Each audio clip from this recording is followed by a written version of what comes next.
Shalom a todos nós, queridos Achim. Shalom a você que está nos assistindo hoje pela primeira vez, para você que sempre tem acompanhado o nosso canal. Hoje eu quero aqui dizer para você que você pode se tornar membro do nosso canal e receber com exclusividade alguns estudos, inclusive assistir alguns que são ao vivo, que nós fazemos na quarta-feira. Nós já estamos entrando no capítulo 12, capítulo 13 de Apocalipse. Nós estamos fazendo um estudo toda semana de capítulos de Apocalipse. Então, se você se tornar um membro hoje, você vai poder ter acesso aos vídeos que já estão gravados dos capítulos anteriores e poder participar ao vivo também dos capítulos que virão.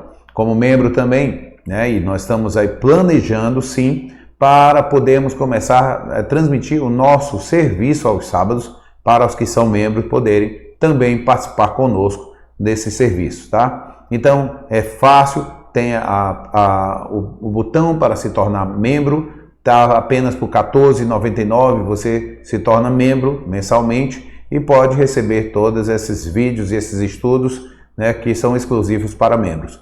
Também se inscreva no nosso canal se você não é inscrito, compartilhe, dê o like e sempre você vai estar recebendo vídeos que nós colocamos abertos aqui com informações, ensinos para que você possa conhecer mais, aprender mais, tanto da questão judaica como também do Messias de Israel. E é por isso que agora mesmo nós estamos fazendo esse vídeo para você, respondendo ou pelo menos completando um vídeo anterior. No vídeo anterior eu coloquei Yeshua, sim, era palestino. Agora eu vou fazer Yeshua, sim, é um judeu. Então por que isso? Trazendo a resposta para muita gente que assistiu ou pelo menos viu o título, e eu não sei se assistiram, mas se assustaram com a questão de eu dizer ele era um palestino. Eu quis provocar uma informação, porque nós podemos ver que hoje há um debate muito grande sobre povo palestino. E eu quero deixar bem claro, não existe o povo palestino, mas existe uma terra que foi chamada de Síria-Palestina, tá? Por quem? Por Adriano, o imperador de Roma. Então, o que é que acontece? No período que houve então, a revolta judaico-romana, então o imperador Adriano expulsou todo o povo judeu e chamou aquela terra de Síria-Palestina. Daí vem essa questão da terra palestina. E todos que viviam ali, judeus, tá? Eram palestinos, chamados de palestinos. Essa foi a minha ideia de mostrar, sim, então se Yeshua nasceu na terra de Israel e essa terra passou a ser chamada de Síria-Palestina ou terra palestina, lógico que a gente vai dizer que Yeshua era palestino, mas não do povo árabe, e sim do povo judeu. No vídeo, inclusive, eu deixei bem claro que ele era filho de um pai e mãe judeus, tá certo? Eu sei que coloquei até um ponto que eu achei que isso iria trazer mais polêmica, ao dizer que Yeshua tinha um pai biológico. Alguém chegou e esqueceu tudo o que eu falei e disse, não, era adotivo. Mas espera aí, o texto está claro, eu coloquei o texto de Romanos 1:3. Paulo foi quem falou, não é invenção minha, foi Paulo quem falou. Agora, você vai pegar uma Bíblia em português e vai ler assim, que segundo a carne é nosso irmão. Aí você não vê a profundidade do que está escrito dentro do próprio grego. O que eu não gosto muito de dizer que o Novo Testamento foi feito em grego. Eu sei que isso é uma discussão, é um debate, mas a gente vê os resquícios que aquelas cartas originais elas eram em hebraico. Mas tudo bem.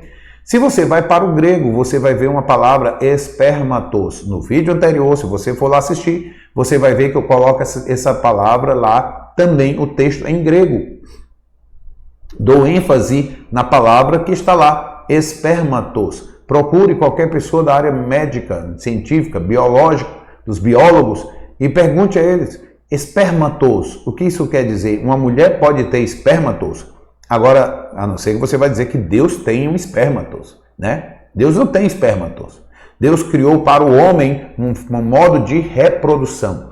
Deus prometeu na sua palavra a respeito do Mashiach que ele nasceria e para nascer como homem teria que vir com 46 cromossomos, 23 do seu pai e 23 de sua mãe. Eu sei que aí você vai se complicar com alguns escritos que estão ali em Mateus e em Lucas e vai dizer, mas o anjo avisou, mas isso, aquilo, outro, certo?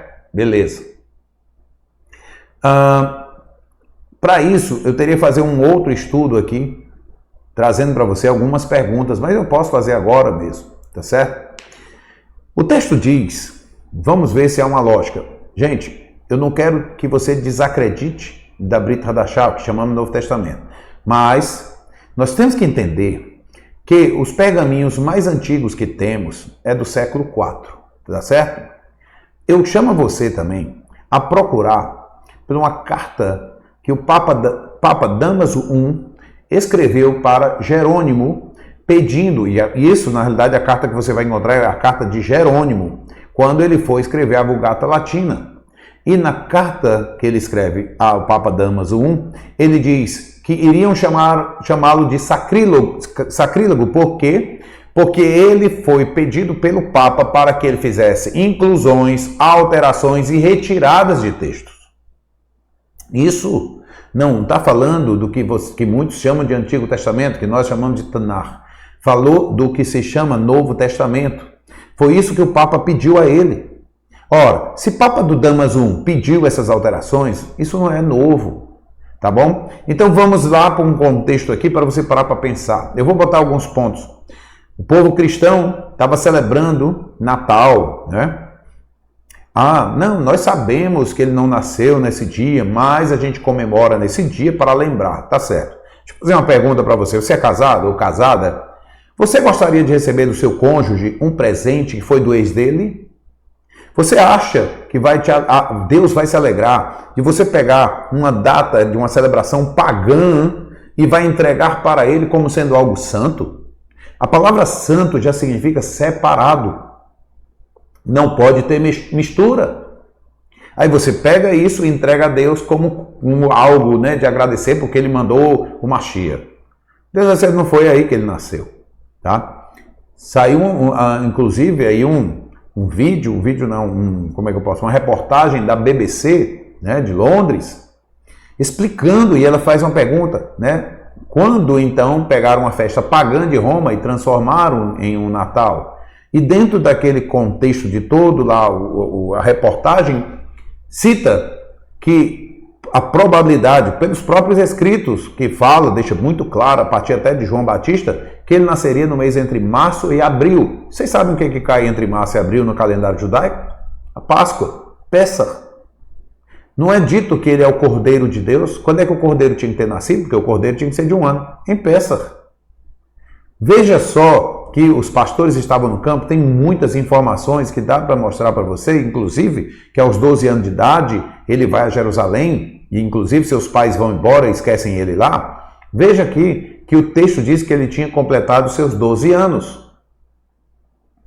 Então dizer assim, ninguém sabe o dia, não é para saber o dia.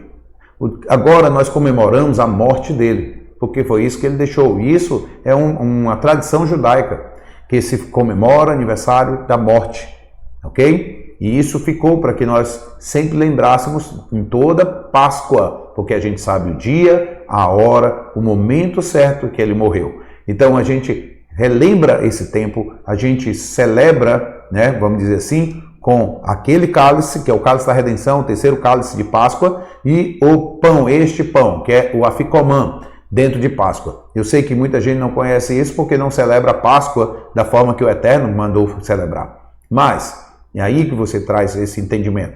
Então, Yeshua era um judeu? Sim. Nascido na terra que foi chamada de Palestina. E foi isso que eu quis ressaltar. Porque dizem que há um povo palestino. Não, existe um povo árabe, tá certo? Que foi morar ali por, vamos dizer assim, propostas de outras terras árabes. Deixa eu lhe perguntar uma coisa. Por que o Egito não abre as portas para esses chamados palestinos? Eles têm uma área, eles têm fronteira. Por que a Jordânia, com tanto espaço de terra, tá certo, não dá terra também para eles? A Cisjordânia está ali e ninguém vê muita confusão pelo lado da Cisjordânia, não é verdade? E também citam que são palestinos. Mas por que estão em Gaza, sim, citam tanto problema? É porque Israel realmente tem uma prisão a céu aberto? Não, eles têm uma porta para descer para um povo que fala árabe, que também tem a mesma religião, Islã, e eles estão ali em conjunto, mas o Egito fecha a porta. Por quê? Você deveria perguntar sobre isso. Então, assim, povo palestino não existe, existe a terra Palestina. E foi isso que eu quis ressaltar. Então, todo o judeu, e no passado, se você fosse lá atrás, você ia ver uma loja judaica dizendo loja palestina. Porque os judeus eram chamados de palestino. É isso que eu estou falando. Agora, como eu disse, você poderia muitas vezes se assombrar com o que eu falei, que Yeshua tinha um pai biológico.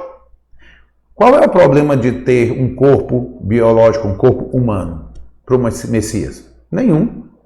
E é isso que Paulo cita para nós, traz esse entendimento para nós em Romanos 1,3. O que ele diz lá? Segundo o espermatos, vou deixar aqui como traz no grego, né? Como traduziram segundo a carne. Segundo o espermatos é nosso irmão. Mas segundo o espírito, a alma que nele habitava, ou habita, ou está nele, ele é filho de Deus. Veja aí, o que é importante no ser humano? É essa carne? Não. É o que está dentro de nós. Essa carne é para habitar neste mundo. Veja só, Yeshua quando ressuscitou e entrou naquele lugar que as portas estavam fechadas, os discípulos se assombraram. Mas ele diz assim, eu não sou um espírito, pois o espírito não tem carne e osso como eu tenho, toquem em mim. João diz que aquele que não diz que ele veio em carne, que ele veio como um homem, isso é, totalmente homem, este é anticristo ou anti-messias. Por quê? Porque existe uma promessa do Eterno de como o Messias viria. É por isso que o judeu não aceita essa questão de dizer que uma virgem com Deus teve um relacionamento e aí ela gera uma criança. Isso é mitologia, gente. Isso aí você conhece nas histórias quem foi Hércules, né? Quem foi Aquiles. Essas são histórias gregas e que Roma assimilou, por isso é grego-romano, e aí eles pegam e se juntam com aquilo que vem do judaísmo e formaram esse conceito, que a partir do 4º século começa a surgir várias coisas. Eu poderia trazer para vocês textos dentro do mesmo, vamos dizer, do mesmo autor de traduções, como Ferreira de Almeida, por exemplo, Bíblias que eu posso mostrar para você, que tem versículos a mais, e a mesma Ferreira de Almeida em outra versão, sem aquele versículo. Você pode fazer isso, essa comparação. Pegue, por exemplo, 1 João capítulo 5, versículo 7. Você pega versões diferentes e olha, por exemplo, a King James, pegue outras versões e olhe esse texto, 1 João capítulo 5, versículo 7. Vou até colocar aqui algumas versões para você ver, para que você possa acompanhar como tem textos colocados e tem textos retirados.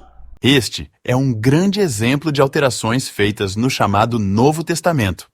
Veja que na Ferreira de Almeida Corrigida Fiel foi acrescentado um versículo ou um texto a mais, e esses textos não são encontrados nos manuscritos gregos, mas sim na Vulgata Latina, que foi modificada por Jerônimo.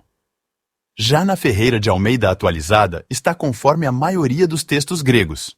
Será que os romanos que assim fizeram não poderiam também fazer coisas piores para manter dentro de sua nova religião os seus credos pagãos?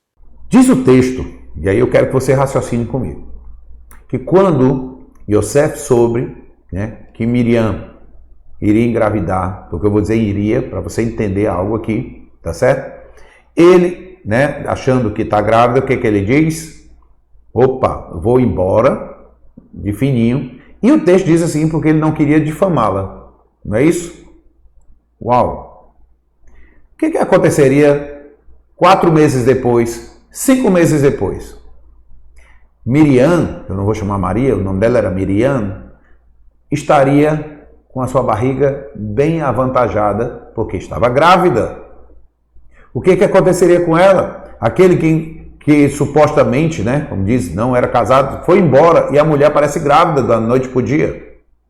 E ele queria ir embora para não difamá-la. O que ia acontecer com ela? Uma mulher grávida sem marido? Faz sentido isso? Para você faz sentido? Aí a gente vê, uau, alguém fez alguma coisa. Vamos lá. E aí a mulher está grávida. Yosef está com ela, chega em Belém, porque era festa de Páscoa, por isso estava lotado, porque é uma festa em que os judeus vêm de todo o mundo para celebrar, porque é uma festa em que eles têm que vir para Jerusalém. Aí o que acontece? Tá a mulher grávida, vai ter um menino e eles vão de porta em porta e todos os judeus batem a porta na cara e não tem lugar, tá tudo e não dão espaço para ela. Aí vai o menino nascer numa manjedoura no meio de animais. Perfeito. Para quê? Para encaixar o texto de Isaías. E olha só que todo presépio tem algo escrito ali dizendo assim, né? Na realidade, no presépio tem um boi e um jumento, porque Isaías diz assim: tu, Israel, o boi conhece o seu dono, o jumento, a sua manjedoura, mas tu não conhece, Israel, tu não entende. Agostinho, fazendo um antissemitismo, cria o presépio, ele faz aquela presepada, tá certo? Por quê? Porque uma das coisas que a gente aprende com Abraão, o pai de todos os judeus, é que nós temos que ser hospedeiros, nós temos que saber hospedar, nós temos que ter as nossas portas abertas. Imagina uma mulher grávida judia, onde hoje você pode ver como é a reação dos judeus de Israel nessa guerra. Pessoas colocaram voluntárias para poder defender a terra. Agora eu te pergunto, chega uma pessoa que é parente, porque todos são tratados como irmãos, grávida, necessitando ali de um lugar para o bebê nascer, e vão fechar a porta e mandar para um lugar, uma estrebaria, onde se cria animais? É para pensar, gente. Os contextos não são esses. Existem outros pergaminhos que não são apresentados para as pessoas, tá certo? Que estão em aramaico, como a Peshita e tudo mais, e muda. A história lá está diferente. Tá certo? Para chamar atenção para você olhar e examinar. E eu estou falando aqui para quem quer ouvir. Quem não quer ouvir pode dizer que eu sou um herege, que eu estou mudando tudo, mas eu estou levando você aqui a pensar, porque a palavra de Deus ela tem que estar não em contradição. Se algo foi prometido por Deus, ele vai cumprir, ele não vai mudar a história. Se ele mudar, Deus pode mudar de ontem para hoje também. E Deus diz, ele me diz que ele não muda. Então aquilo que ele prometeu ao seu povo, ele vai cumprir do jeito que ele prometeu. Se ele prometeu que haveria um Messias nascido de pai e mãe, descendente de Davi, e as genealogias, e começa isso no livro de Mateus, no capítulo 1, numa genealogia só de homens, por que no final vai virar da mulher? Isso não é lógico, isso não tem princípio que Deus ensinou ao seu povo, em toda a história. As genealogias foram contadas pelos pais, até porque ele pertence a uma tribo, por seu pai e não pela mãe. Ainda que ela fosse de Judá, não se conta pela tribo da mãe, é pela tribo do pai. Se você for para Esdras, você vai ver que as pessoas que trabalhavam no templo não foram reconhecidas porque elas não puderam provar a sua genealogia por seus pais. Então, se ele é da tribo de Judá, ele precisa ter um pai. Ele precisa ter uma semente de Davi. E é isso que Paulo traz ao dizer que ele tinha, sim, um espermatos, ele era nosso irmão. A ênfase é nessa. E de um judeu da tribo de Judá, nascido em Israel, que depois foi chamado de Palestina. Então, por isso eu fiz um vídeo dizendo que, sim, ele era um palestino. Se é dessa forma, se a terra de Israel foi chamada Palestina, se existem palestinos, então os palestinos são principalmente e primeiramente o povo de Israel. E depois os outros que habitavam ali, que fossem filhos ismaelitas, né, que são os árabes, qualquer outra descendência que habitou ali também eram chamados de palestino. Mas não existe o povo palestino. Ok? Esse era o ponto, e foi o ponto que eu quis chamar a atenção para despertar você a história. Se você ver o vídeo lá atrás, você vai ver muito aqui na Brit Hadashah, no Novo Testamento, a Bíblia falar sobre Judeia, Samaria e o que tem hoje no lugar? Chamado de Cisjordânia. E quem habitava na Judeia? Judeus. Quem habitava em Samaria? Samaritanos, que também eram povos misturados com o povo judeu. Não tinha palestinos vivendo lá. E palestino é uma forma pejorativa de chamar o judeu, da palavra filistíneo, que eram os filisteus, e que Adriano queria machucar os judeus e começou a chamá-los de filisteus. Então, da terra dos filisteus, filistíneo, e aí vem a palavra Palestina. É isso que eu queria trazer para você hoje, para o seu entendimento, para o seu crescimento, para você ter uma compreensão maior sobre esses textos e que você largue os dogmas de lado e se aprofunde na palavra.